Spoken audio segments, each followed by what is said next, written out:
Hey everyone, welcome back to the channel and welcome back to week 49 of the DC Sports Digest. Very exciting week, especially for teams like the Commanders, so we'll get to them. But without further ado, let's just get started with the Nationals, who had an exciting week in other ways.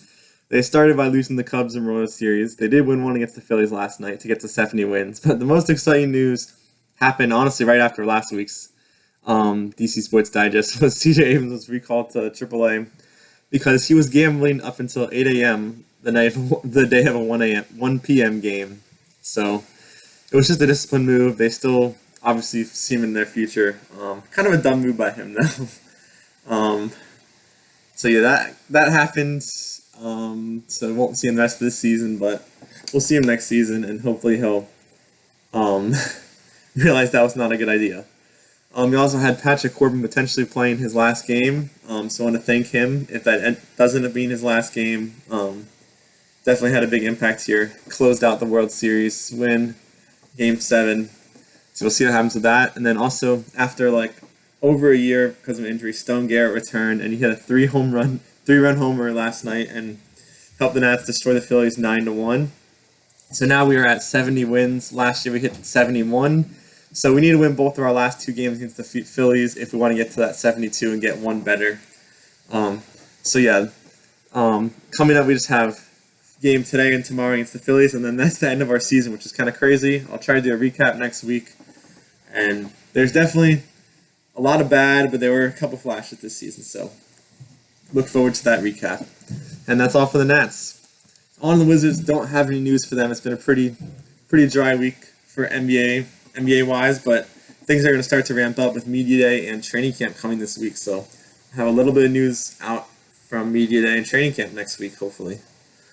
Capitals do have some news. They started their preseason. They lost the Flyers, Bruins, and Blue Jackets. They did beat the Devils. Ovi and many others made debuts, and one person I want to shout out is Jacob Verana, who was on the Stanley Cup team. Actually came back on some sort of tryout type thing, but he's looked pretty good and may have a chance to make the roster. And actually last night, Ovi and Verana both had goals, which is kind of cool to see at the same time. So we'll see what happens with that. Still a couple more preseason games against the Blue Jackets and Bruins before the season starts. I think October 12th, so not even that long, 2 weeks or so until the season starts. So yeah, that's all for the Caps. And then now on to the Commanders, who had probably the best week in a very long time. Beat the Bengals 38-33. And our offense is just looking amazing. Jaden Nails is looking like a star. 254 passing yards, around 40 rushing yards, 2 passing touchdowns, and a rushing touchdown, including his first passing touchdown to an O-lineman, Trent Scott, that was just amazing. Just an amazing game, and to have it on prime time. 0 punts and 0 turnover was also in that game. So that was the first time since the 40s that happened. So that was pretty amazing. And obviously the defense is a bit to go. Joe Burrow, Jamar Chase, they were cooking our defense, but the offense did enough, and the defense was able to hold up when it needed to, and we were able to get the win.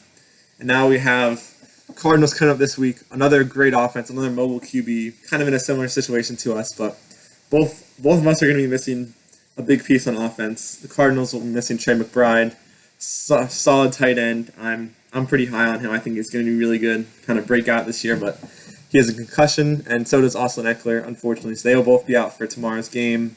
They cannot. There's 5 steps you have to clear to get back. So neither of them finish that 5-step process, and as a result, they cannot play tomorrow. And then I was kind of looking at the schedule. We have some 6 crucial games coming up. Cardinals, Ravens, Browns, Panthers, Bears. There's some big games. If we can win at least 3 of those, we can be looking at 5 or 6 and 5-4 or 6-3, whatever, and we can be having a chance to do something in the evaluation year. So I'm hoping we can look good in these games, and then we can kind of have potential to go even further than that. So have the game against the Cardinals tomorrow at 4:05. So looking forward to that. See if we can get another win and maintain first in the division. That's all for the Commanders.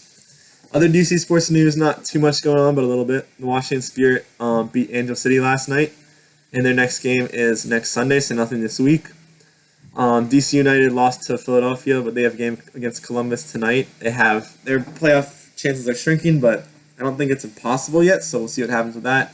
And then DC Power didn't have any games, but they have a game tomorrow and also a game on Wednesday this week.